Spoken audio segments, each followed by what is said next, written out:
Welcome to the Cabral Concept, where board-certified naturopath and integrative health practitioner Dr. Stephen Cabral shares how he was diagnosed at the age of 17 with a life-altering illness and given no hope for recovery. It was only after studying and traveling all over the world did he discover how to combine ancient Ayurvedic healing practices with state-of-the-art naturopathic and functional medicine to fully rebalance the body and re-energize it with life. It's time to discover how to get well, lose weight, and finally feel alive again. And now, here's your host, Dr. Stephen Cabral.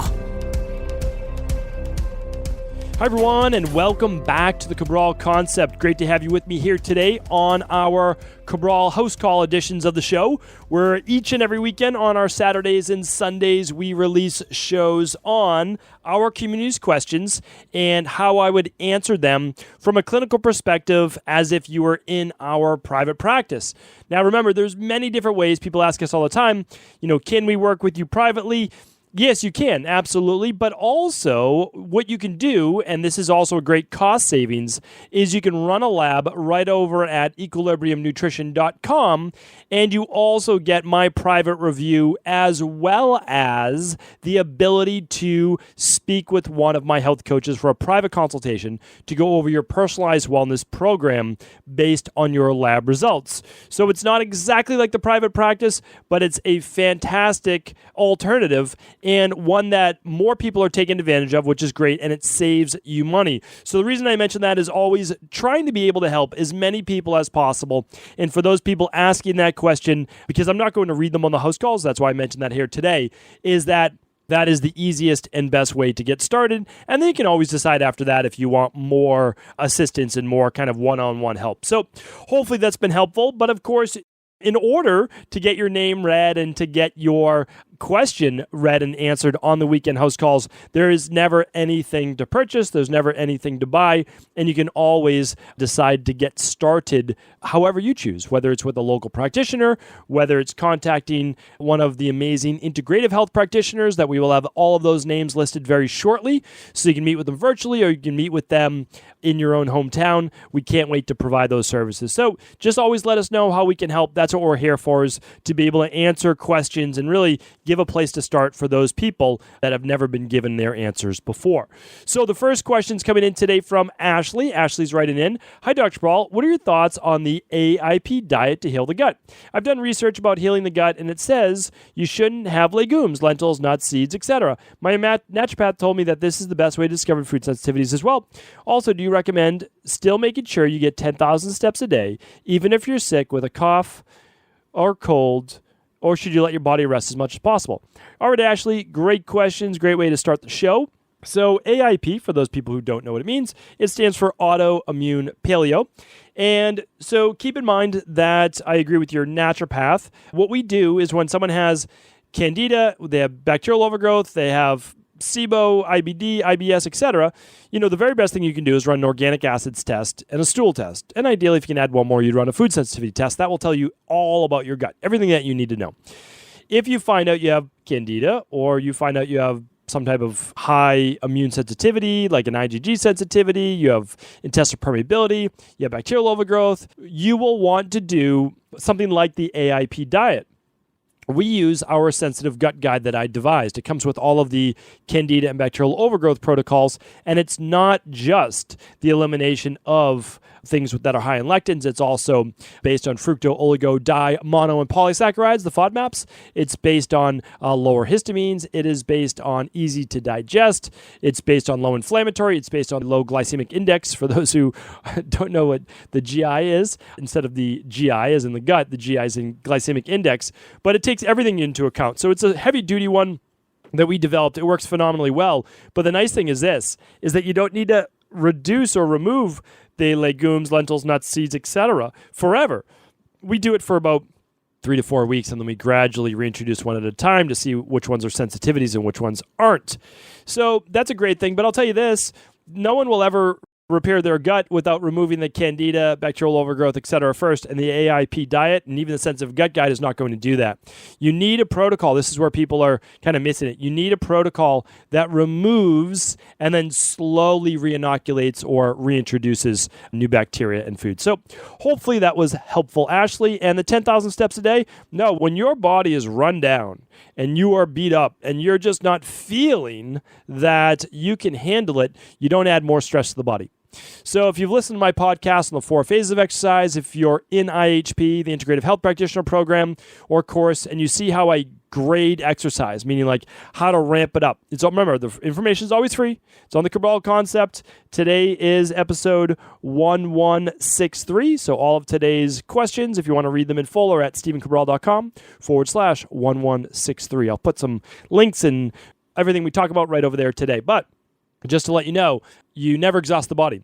So most people walk on average about 3,500 steps per day. We don't go right to 10,000. We gradually work them up. But if you're having an off day, your body needs to rest. Let it rest. Okay, the next question is going to be from Robert. Hi. 1, fatigue, mental and physical. 2, concentration issues. 3, no energy, ALA, chronic fatigue syndrome. 4, neuroasthenia, weakness. 5, depression. 6, hypersensitivity to chemicals, electromagnetism. 7, brain development issues, ADD but not autism. In the Boston area, thanks. I have no idea what this question means. Robert, no offense. I have no idea what it means. I'm assuming that these are all symptoms. And I like concise questions, but I don't even know what this means. So it says fatigue, concentration issues, no energy, weakness, depression, hypersensitivity to chemicals, and potentially brain development issues, ADD, but not autism. All right, so I don't know what you're asking, but I can tell you for sure that this sounds like someone with deep HPA axis dysfunction. A lot of people just refer to it as chronic fatigue or adrenal fatigue. Really what we're looking at is myalgic encephalomyelitis. We're looking at potentially Addison's disease. We're looking at some type of mitochondrial dysfunction. You'll want to run an organic acids test. Ideally, you want to run the big 5. That's the truth. When someone is this imbalanced because their liver now can't handle the sensitivities to chemical smells or EMFs, you want to look at what's going on. So I can't recommend enough the big 5 for someone like this. Robert, I apologize. I don't exactly know what this means, but that is where I would start for those types of symptoms. Question 3. Hello, after ACL surgery in 99, I started getting flat warts on my knees around the scars. They persisted over the years, at least 10. Finally, they almost disappeared, but a few were left. Recently, after a stressful event, they've started accumulating around my neck and shoulders. I'm 35. These things make me feel self-conscious and inhibiting my romantic life. I've looked all over for treatments and haven't been able to find anything that I know wouldn't scar. Do you know or have any suggestions? I don't want to wait till I'm 45 until these go away this time. Thanks in advance. I'd be grateful if you knew anything to eradicate these issues. So I did a show actually on warts. So let's see if we can find it because it was probably a couple years ago. So go to stephencabral.com. I'll do it with you right now. stephencabral.com/podcasts. And then we're just going to scroll down to where it talks about the podcast and it shows my photo. And then there's a search box. And inside, just type in wart. W-A-R-T for anybody who's playing along right now. And we found 6 podcasts. Okay. So the first podcast was 294, and it's called Weird Wart Remedy. And I do recommend checking that out because there's a bunch that you can use. You can have them frozen off, but of course that will create scars. But there is this strange remedy where people use banana peels and they seem to get great results. I've never used it, but many people have. Check that out. On episode 380, there's another one called Wart Cure. Let's see if I have one more. And then there's 4 more shows, but those are all on house calls. You're welcome to read them. But 294, that was the first year the Cabral Concept was around, about almost 3 years ago. And the Cabral Concept 380 into the second year. So check that out. Always a lot of these answers at stephencabral.com/podcast. And then for you, what I would want to do is work on why the stress is leading to the warts, which absolutely can happen. So we use things such as zinc. We make sure that you get all of your B vitamins, and we make sure you get your magnesium. Those are essential. So bottom line, I would run a hair tissue mineral analysis and ideally an organic acids test. We call that our starter kit. Lindsay's up next. Hello, I'm halfway through the 21 detox, and I want to do the food sensitivity test right away when I'm done. Is it okay not to be eating the so-called foods that usually show up as allergies, gluten, dairy, soy, eggs, etc., and take the test, or should I eat these foods in anticipation of taking the test? Thanks for any insight, Lindsay. Lindsay, great question. Now remember, this was about 12 weeks ago you wrote this, because it takes about 12 weeks to get to people's questions just because we do them in order they come in. So this was on January 24th. So hopefully you emailed support@equilibriumnutrition.com or support@stephencabral.com to get these answers. So here's what you do. If you don't plan on eating gluten or dairy or eggs, then there's no need to eat those foods before a test, if that's not a plan of yours. But if you want to eat those foods, then you should have them in your system. Ideally, you don't have to, but ideally when you do the test. So that's why we typically tell people the easiest way to take care of all of these is to simply do a breakfast sandwich for a day or two before. And what is that? Well, it's just bread, it's cheese, and it's egg. And then you have the top 3 allergens, and you can just see if you react to them. And then just eat a normal diet besides that. You can introduce the stuff that you want to test for. So 2 to 3 days before, and you'll be good to go. Lauren is up next. Hi, Dr. Cabral. I'm a member of IHP. I was listening to the supplement module just now, and it got me thinking. You mentioned that you don't publish your studies or research from your practice, mainly because you want to focus on the regular, everyday people that you can help, which is why you also do this podcast, and therefore you don't focus on the ones reading the journals or the research. I couldn't help but wonder, though, wouldn't publishing these studies lead to other practitioners of the field help in the same way? So therefore, you would be helping the regular, everyday people anyway, because at the end of the day, your goal is to help people understand how to get healthy and feel better, or the people that are helping those people. Wouldn't these huge research studies that you are doing lead towards the changes needed in how one approaches health? Don't we need more of this? You say yourself you rely heavily on the research and read it daily, so I don't quite understand how such important data that you have collected in your practice is not being shared with the world. I have friends in research, and I understand that it takes a lot of time, energy, and money, but wouldn't it all be worth it? Thanks for taking the time to read my question. I love all that you do. Cheers, Lauren. Lauren, thank you for writing in. I'm happy to clarify this, so I appreciate you bringing it up. So a lot of people know that we've seen somewhere between 250,000 people and 300,000 client appointments. Honestly, when you get to that number, I don't know how or why you would even keep track. But, we've seen about 20,000 appointments a year for quite some time. And it's anywhere between 10 and 20,000 appointments from about 2004 on. And then before that, it was myself doing about 2,000 appointments a year, because that's about what I can handle in a year.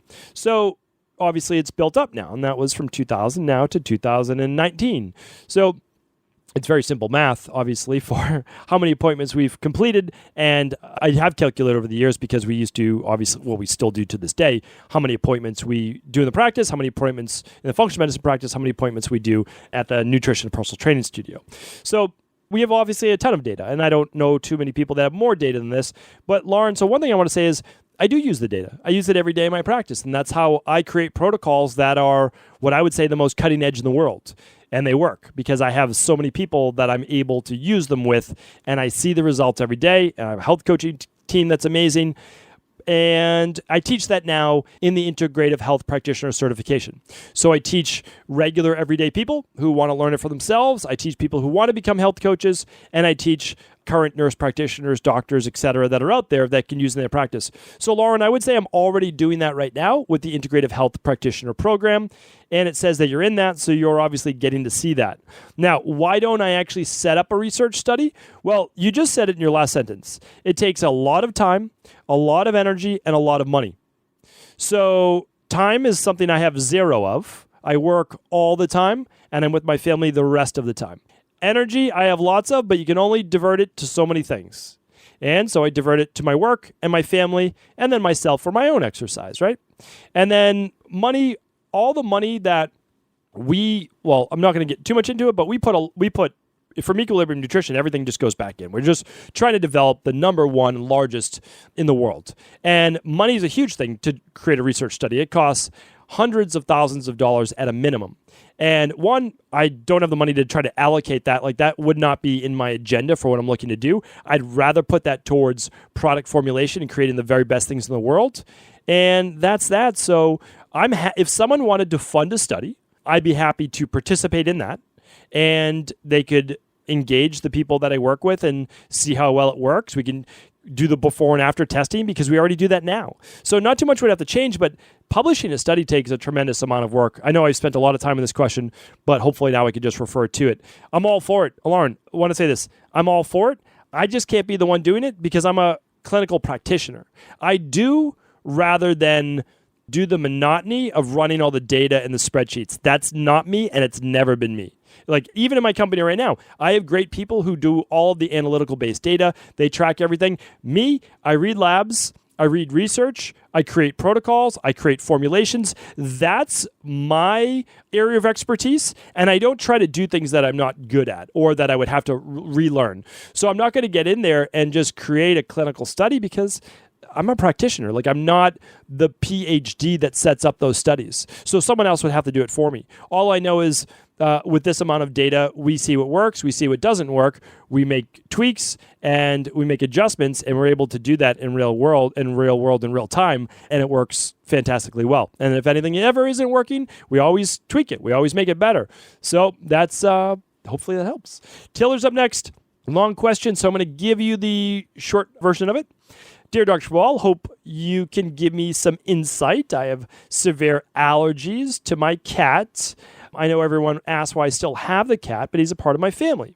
He's 4 years old now. I take antihistamines. I get allergy shots every 2 weeks. I don't want to keep taking medications. I have severe symptoms. I get extremely bad days when I seem to have a flare-up. I get extremely sick. I have red, itchy, bloody eyes. I've done a lot of things for cleaning up my diet. I take probiotics. I'm trying to do some smoothies. I also have an old bathroom where we can see black mold on the ceiling.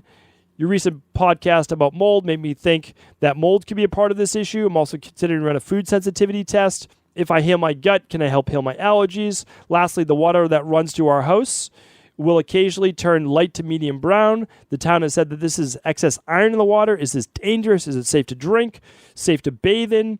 I don't have a lot of spare money right now for testing, so what could be the number one test you recommend right now? Really great. Taylor, thank you for writing in. And I totally understand. Like, I get it.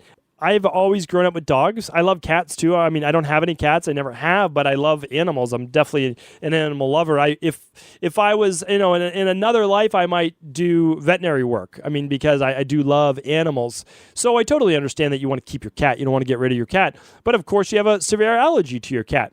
So we need to do a couple. One is your rain barrel is totally full. If you have not read my book, The Rain Barrel Effect, it's $10. So it's going to be low cost, and it's going to help you with a lot of this. That's it. And I always promote it. Well, I don't always promote it. I should promote it more. But all proceeds go to charity. And so, really, I want to get this information out to people because you are the perfect example. The perfect example. And if anybody wants to read her question in full, please go to stevencabral.com/1163. And I don't actually know it's a she. Could be a he. Taylor could be a girl or boy's name. So, or man and woman's name. All right, so here we go. Here's what we want to do. With a limited budget, we may not even do testing. We're probably going to do a detox, a 21-day detox right off the bat. It's going to help you with an elimination diet. It's going to help you learn more about what's going on with your body. And then I want you to create a safe room for your house. That's your bedroom. There's no cats allowed in the bedroom. I know you love your cat. No cats in the bedroom. We are going to use dust mite filters on your bedding and your sheets. We're going to use no rugs in there. We're going to make it super hypoallergenic. If you don't know how to do that, look up how to create a hypoallergenic bedroom. And you know what? I should probably do a podcast on this, so let's do that. Hypoallergenic bedroom. I call it basically the safe room. No books in there, no papers in there, clean. And so that will cut down on 8 hours a day of you being exposed to cat hair, dander, saliva, etc. Right? So we want to make sure we do that. All right. Next up, check out my podcast on the best air filters, okay? The gold standard for air filters is the IQ Air Plus series. No doubt about it. Just did a podcast on it. Just type in IQ and then AIR, and you'll see what it is. But there are other air filters that are less expensive. Okay, but we need an air filter for that house. And the IQ Air will help with the mold as well. All right, next up, we need to call in a remediator for your house and get rid of that mold. You can't have mold in your house, okay? Some home insurance will cover mold remediation, especially if it was caused by water damage or something. If you are in a place you're renting, run the mold test. They'll come out to do it for free. Show it to your landlord, and then your landlord will have to get rid of that mold. Okay, next one. There is no way you should be drinking water that is brown. All right, even light brown, no way. So we need to then invest in a Berkey filter if you're going to be drinking that water, okay? No other way around it. There's no way. And you should not be bathing in it or showering in it. So please spend the money on a shower filter and a bath filter for your kids if you want. So what I'm trying to say is allocate your money towards the things that will give you an immediate result. And then if you're able to save up for some money, you would then do an organic acids test first. You would do a food sensitivity test second.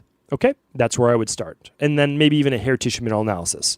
All right, Taylor, hopefully that helps. Tyler is up next.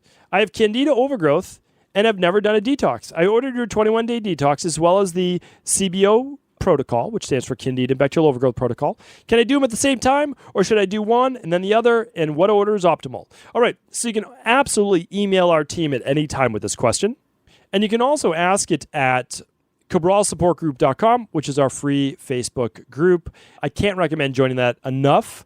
It is positive people looking to get their questions answered, but also don't just ask a question. Answer a question for somebody. Give your take on something. Support others. That's what this group is all about. 5,000 members strong, just about. We're coming up on 5,000 members, and we would love you to join us as well. So let's see what's going on. Well, what I recommend is this. I recommend the 21-day detox. This is what we do in our practice, and then you go into the CBO protocol. You can do them at the same time if you would like as well.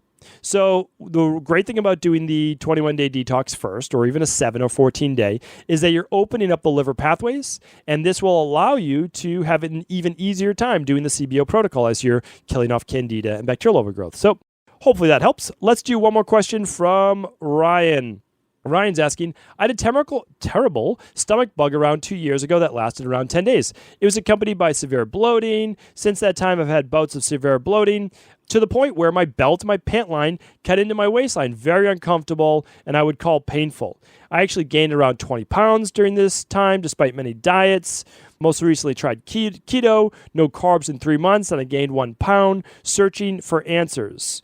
Let's see what else you're asking. Did some Genova-based tests. The result, all this testing is that I do have some stomach inflammation, no presence of lactobacillus. I have been taking high-dose probiotics since. I do find that cutting carbs helps my overall health, but I still can't lose weight, and I have bouts of bloating. Being a frequent drinker of alcohol most of my life, cutting back on that now as well. I was referred by, and I'm going to take out the person's last name, Amanda, as she has helped a family member with weight loss, but feels her program isn't right for me at this time. Okay, well, we can absolutely help you with this. The problem is you have to run the right tests. So I can't recommend enough because we know, I can tell you this, most likely you got some type of E. coli bacteria or something like that. I can't recommend enough running the organic acids test and the stool test at equilibriumnutrition.com.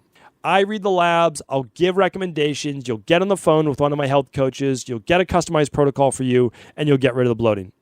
And here's why. We've done this thousands and thousands and thousands and thousands of times. And we specialize in this. Like, this is what we do. So we want to help you. But that's the best way. Figure out what it really is and then go after it. If you don't want to run any more labs, I get it. I totally understand. Then I want you to do what our friend Tyler just did before you. And that's do the 7, 14, or 21-day detox, and then get right into the CBO protocol plus the citricidal drops. Do the morning smoothie and get right into it. Get right into the protocol, and you can do that as well. So you can either test. Testing is always best because then you no longer have to guess, or you can get right into the protocol for the gut as well. So all of those are always linked up in the show notes. Always happy to help however we can. I appreciate everyone who gives a listen. I appreciate all of your reviews. If you've asked a question or you just want to be really nice and leave a review for the Cabral Concept, I would love that, even if it's just one sentence and 5 stars if you want to give 5 stars. We appreciate you. I read every review out there. And again, like I said, I truly feel I'm in a really great privileged position to be able to do this. And so I just want to thank you. As always, if this show is helpful, please do feel free to pass along to anyone else it could help. And be sure to tune in tomorrow where we answer more of our community's questions. Take care. Thank you for just tuning into the show. So great to have you as always. And I'm about to share with you one of the greatest giveaways we've ever done over at equilibriumnutrition.com. Spoke with my team. This was not an easy one to do because of the high price of this product, but we are literally giving away free bottles of magnesium at equilibriumnutrition.com with qualifying purchases. This is one of my favorite products right now, and it has been since I've been practicing functional medicine. So the product is called Full Spectrum Magnesium, and the reason why it's one of my favorite products, and I'll be doing a podcast on it this upcoming week on signs of magnesium deficiency. But I simply work with so many people that have issues with sleep, that have issues with stress and tension, that have issues with unwinding and calming their body down. They have high blood pressure, hypertension, they're not able to regulate their blood sugar, difficulty losing weight, and overall, essentially, what magnesium does, and the reason why it's so important, a lot of people call it like a panacea, but really what it does is it acts as almost an enzyme in the body. It helps with over 300 different enzymatic transformations in the body. It is crucial to overall health. Not to mention, the average adult is supposed to get 420 milligrams or more per day. Now, what's remarkable is that most people don't meet those daily nutritional requirements, and that's just the minimum that you're supposed to get. So what I've done right now is I've teamed up with my partners, my team at Equilibrium Nutrition, and we are giving away bottles of our full spectrum magnesium. This is a $50 value. It's $49.95 for a bottle, and that's because it contains 180 capsules. So for most people, you're going to take 2 magnesium with dinner, and that's just going to be ongoing. You're going to feel great. It's going to help you unwind at the end of the day. For people with a lot of the issues that I'll be mentioning on this upcoming week, I believe it's going to be Wednesday's podcast, is going to be you're going to do your daily nutritional support shake in the morning. You get magnesium and calcium in that. You're going to do 1 full spectrum magnesium at lunch, and you're going to do 2 at dinner. And that's going to give you the amount that you need in addition to your whole food, where you'll be getting magnesium. I'll be sharing the whole foods as well. That's going to help you really revitalize that body, decrease stress, tension, improve sleep, improve weight loss, balance blood sugar levels, feed all of the muscle tissue because the muscles need that magnesium as well. Helps with muscle cramping, but I'll be talking more about that. So what I'd love you to do right now is just to be able to save, get your free bottle. Head on over to equilibriumnutrition.com for details, and be sure to tune in all this week where I do a podcast on magnesium deficiency and the signs and symptoms. Most people right now are functionally deficient. It shows up fine on their blood, but they're functionally deficient in order to be feeling their best. So we'll go over that this week. Head on over right now while bottles are still available. This is absolutely a limited supply offer. Once the bottles are gone, we'll simply take it off the website. So if you go to equilibriumnutrition.com and you don't see the offer available anymore, it simply means that we ran out. We are out of this offer, and that is why hopefully you're listening to this the same day it comes out, and you can head on over to equilibriumnutrition.com for your free bottle and all the details. Take care.